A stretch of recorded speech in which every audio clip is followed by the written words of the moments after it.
Mana ngwino umfashe, Nyagasani banguka untabare. Niba Imana Data na Mwana ari Mutagatifu nk'uko bisanzwe iteka, ubaye n'ubu n'iteka ryose. Amen. Aleluya. Isengesho ya nimugoroba, none tariki ya 11 z'ukwa mbere 2021. Indirimbo: Mana wowe wavanye mu mwijima isi n'igitondo cyayo cya mbere, utera kubengerana mu ijoro ryacu umenyi bw'ikuzo ryawe.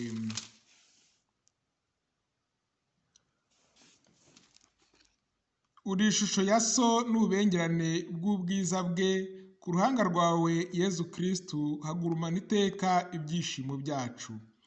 Wowe ubwawe uri urumuri rubengerana mu isi icuza umwijima, umurikira intambwe zacu mu nzira icuza umwijima. Byose birahita ariko wowe uhoraho, iyo byose biyotse wowe uba uhari. Ijoro ryagwa wowe ukabengerana mu mutima w'ikiremwa cyose.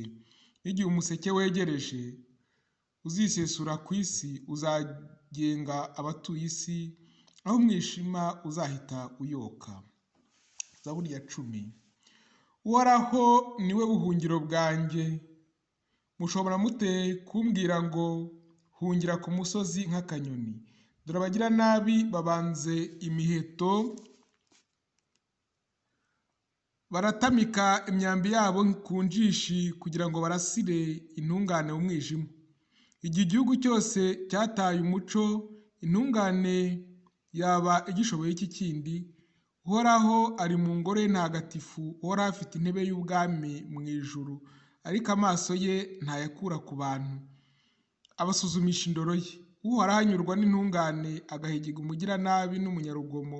Abagiranabi azabamanuriraho umuriro w'amahindure, inkubi y'umuyaga izabe umugabane ubakwiye.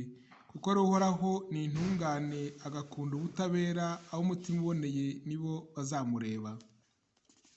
Ubaye Imana Data na Mwana ari Mutagatifu nk'uko bisanzwe iteka, ubaye n'ubu n'iteka ryose. Amen. Zaburi ya 14. Uhoraho ninde ukwiye kwinjira mu ngoro yawe ngo ature ku musozi wawe mutagatifu? Ni umuntu utajorwa mu mibereho ye, agakurikiza ubutabera kandi akavugisha ukuri k'umutima we. Ni umuntu utabunza akarimi ntagirire abandi nabi, cyangwa ngo yihe gusebya mugenzi we. Uwo muntu arebana agasuzuguro uwigize ruvumwa, maze akubaha abatinya Uhoraho. Icyo arahiriye naho cyamugwa nabi ntabwo yivuguruza. Iyo agurije undi ntamutegaho urwunguko, ntiyemera ruswa ngo arenganye utacumuye. Ugenza atyo wese azahora ari indatsimburwa. Ubaye Imana Data na Mwana ari Mutagatifu nk'uko bisanzwe iteka, ubaye n'ubu n'iteka ryose. Amen. Igisingizo cyo mu Banyefeso umutwe wa 2. Ntihasingizwe se w'umwami wacu Yezu Kristu, iyo yadusesekaje imigisha y'amoko yose ituruka kuri Roho mu ijuru ku bwa Kristu. Nguko ahotoreye kuri we nyine mbere y'ihangwa ry'ibiriho byose, kugira ngo tuzayihore imbere mu rukundo turi intungane n'abaziranenge. Igena rityo mbere y'igihe ko tuzayibera abana yihitiyemo, tubikesheje Yezu Kristu. Uko niko yabyishakiye ku buntu bwayo, kugira ngo izahore isingirizwa ingabire yaduhereye ubuntu umwana wayo w'inkoramutima. Niwe dukesha ugucunguzwa amaraso ye, tukamuronkeramo imbabazi z'ibyaha byacu, ku rugero rw'ubusendere bw'ineza yayo, ikaba yarabudusesekajemo. Ibigiranye ubuhanga n'ubumenyi bwose, yaduhishuriye ibanga ry'ugushaka kwayo, wa mugambi wuje urugwiro yari yifitemo kuva kera, ngo izawuzuze ibihe bigeze, umugambi wo koranyiriza ibintu byose ku mutwaro umwe rukumbi Kristu, ari ibiri mu ijuru ari n'ibiri ku isi. Ijambo ry'Imana. Isomo ryo mu Ibaruwa Mutagatifu yandikiye Abanyakolosi, umutwe wa 1 umurongo wa 9 kugera ku 11. Ntiduhema kwambaza tubasabira ku Mana, kugira ngo mugire ubumenyi bushyitse bw'icyo ishaka, muhore murangwa n'umutima wuzuye ubuhanga n'ubushishozi, ku bwa Roho Mutagatifu. Nguko uko muzizihiza Nyagasani imibereho yanyu munyuze kuri byose. Munakora ibyiza byinshi kandi mugende murushaho kumenya Imana, bityo muzakomezwa n'imbaraga zayo zitagereranywa, mubashe kuba indacogora no kwihangana muri byose. Iryo ni ijambo ry'Imana, turishimiye Imana. Itegeko ryawe narigize indirimbo yanjye, ijoro ryose nibuka izina ryawe. Igisingizo cya Bikira Mariya. Roho yanjye irasingiza Nyagasani, umutima wanjye uhimbajwe n'Imana umukiza wanjye. Roho yanjye irasingiza Nyagasani, umutima wanjye uhimbajwe n'Imana umukiza wanjye.